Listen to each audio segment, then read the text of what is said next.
Hey there everybody, got a real quick video for you today because I've seen what I think to be kind of a theme on YouTube, and it really bothers me, and so I needed to take just a moment to kind of clear the air, so to speak, maybe bring to light some truth. So the basis of the video today is some of the other videos that I've seen content creators make on YouTube comparing the X2/X3 cameras by Insta360 against the GoPro, either the 11 or the 10, but a GoPro camera, and then they say that one is better than the other, or that one, like you should buy this instead of that, or this kills that. And I've got a real issue with that because I don't even think these cameras are close enough to even be compared to each other. Let's talk about it.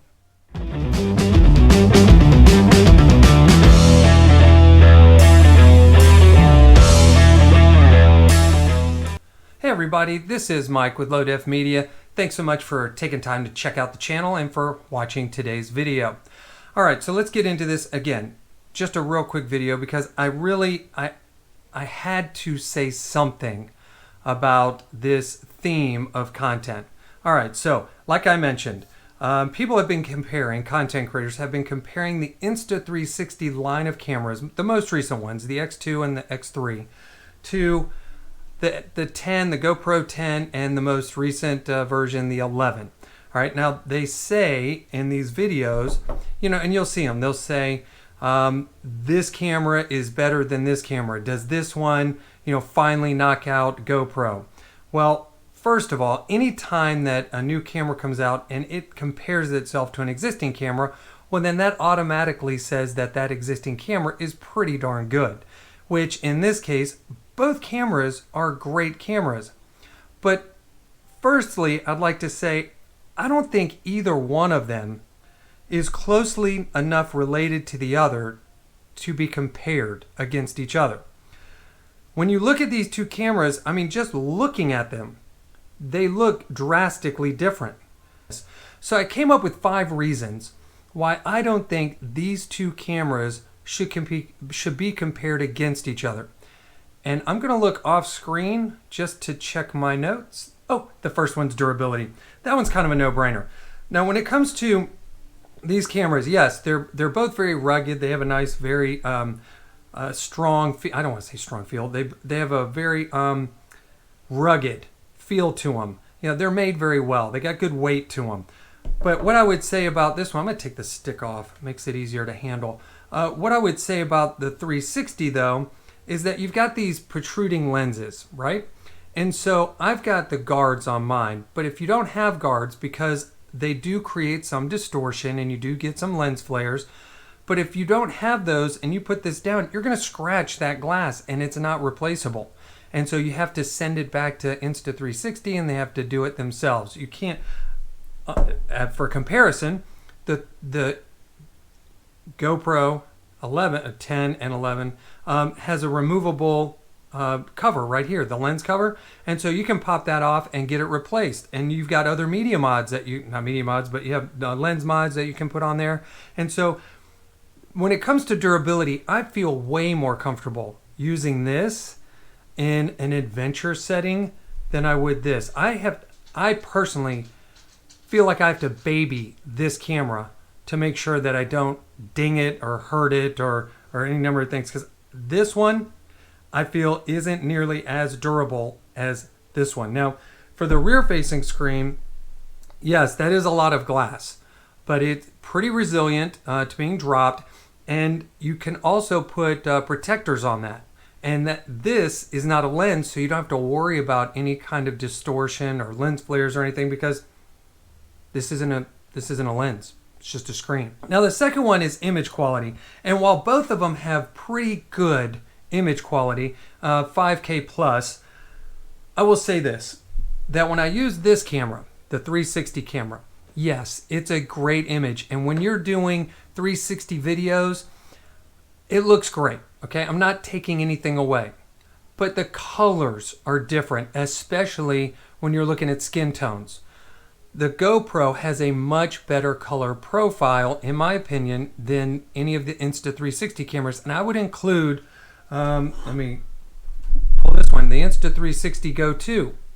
I would include that one in this discussion because the colors look very similar to this one. Now, you look at a GoPro, and those colors are very good for such a small action camera. They set the standard. Even for photos, video, the GoPro is the standard by which all others are compared when it comes to image quality. Yes, this is a 5.7K image, but that's 360 degrees. And so when you're only doing a front-facing camera, you're only going to get 4K, and the colors still don't measure up. So when it comes to just image quality, they're so different the way they approach the image that I don't think it's a fair comparison to say one is better or you should buy one over the other, because they're just so drastically different. Now, video editing.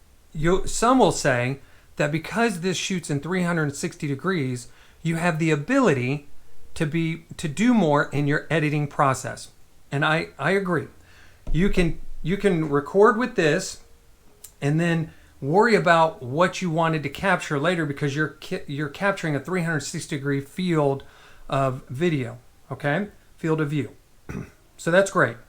But it's an extra step. Now I have to go through the app or the program. If you put it on your computer, I have to go through that and start very meticulously editing this footage. And so it's just an extra step where anything I film with this, I know that I'm aiming at what I wanted, and now all I have to do is a little color correction, maybe snip it at the beginning and the end, maybe cut out some spots in the middle that weren't very interesting, but I don't have to spend as much time editing this.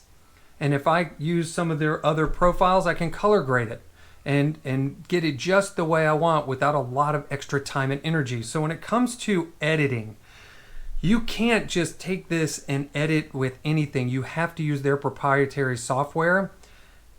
And that to me slows the process down. I really enjoy 360 images, but it does take more time. So even though I don't have to be as deliberate with where I point the camera, I still have to take the time out to do the editing. All right, now let's talk about versatility, ND filters and such. Like I mentioned earlier, I can get different lenses for this. I can get ND filters. I can get polarizers. I can do anamorphic lenses. There are a variety of different things that I can do with this camera that make it much more versatile than this camera. Now, that's not to say one is better than the other. They're different. And it underscores the point that they shouldn't be compared against each other. I did a search today. I wasn't able to find any ND filters for this. Now, they have all kinds of lens protectors, but no ND filters. So if it's really bright outside, or if you want to reduce some of that maybe overexposing from the sun and the sky, and maybe some lighting conditions, you want to make things a little more dramatic, it's very challenging to do it with this camera opposed to a GoPro. Now lastly, filming underwater. Now both of them are waterproof, just without any kind of housing or anything, but what you will find with an Insta360 camera, this X2 or X3, is that if you don't use the cage for this camera, that your images are going to become very, you're going to have, what is it called, distortion underwater because of the lens, the way the lens is shaped. And so you're going to get chromatic aberrations and things. And so a lot of distortion. So you have to use that case if you want it to come out better. Now you can use it like this, and you can get some, entry-level footage of you jumping off a rock into a lake, let's say. You could get that, and you could put this underwater and just, if you wanted to do some editing with it, but the edges, it's not going to look great if you just do it like this for extended periods of time. If you went snorkeling, you would have to put this in a case, otherwise it's just going to come out looking kind of wonky. But with a GoPro, it's designed to be just like this, and I've used it underwater. I know others who have taken their GoPros underwater just like this, and gotten great images. And so you don't have to do anything extra special unless you want to go deeper underwater, and then you have to put a housing on it.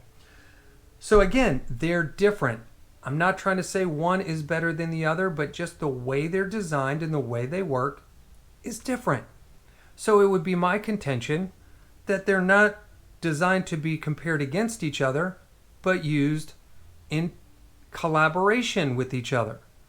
I keep both of these in my camera bag because I love the way this takes pictures and video. I like the field of view. I like the color science. I like the ease of operation. This one, I love taking 360 pictures. I love videos that are 360, but I can't say that I take this out solely by itself to do all of my travel vlogs or to do all of my videography when I'm out on the road, because it just doesn't do enough of the things that I like to be my sole camera. So that's where I'm at with these two cameras. And just to kind of underscore another point, I'm filming today's video with my GoPro Hero 7 Black. You would be hard pressed to take a 360 camera and video an entire vlog, talking head vlog like this and get it to look this good using this camera. Now, I've done videos with this and a lot of work has to go into it, and so I've got this hooked up with an external microphone. It's in a cage, so the microphone's sitting right on top. Again, it just adds to the versatility and it underscores how these cameras are different. So hey, I would love to know from you, what do you think? Do you see these cameras being similar enough that they should be compared against each other? Or do you see them being different enough to where maybe they should be compared against other cameras and used together to complete maybe a full, well-rounded camera bag? Let me know. Hit me up in the comments below. And if you like this kind of content, hey, do me a favor, become a subscriber. Really appreciate that. And if you like today's video, hit me with a thumbs up because it helps out. You know it does. And that's all I got. Keeping it short. This is Mike, Low Def Media. Thanks again. We'll see you in the next one.